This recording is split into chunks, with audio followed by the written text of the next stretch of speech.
Ayan, ito nga pala kami mga anak.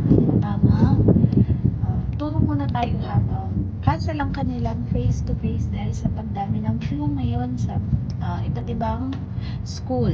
Dahil sa dami ng flu, grabe. Karamihan talaga mga estudyante ang tinamaan ng flu, hindi lang estudyante at mga adult talaga. Ayan. So dahil cancel ang F2F, ayan naman, aral muna tayo ng aking bunso. Ayan. Then ang aking panganay nasa kwarto. Ayan lang ang umiikot ang buhay natin bilang isang ina. Ayan. Diba? Medyo makalat yung aking lamesa. Ayan. Lang makakapag-libre. Ayan. Hi.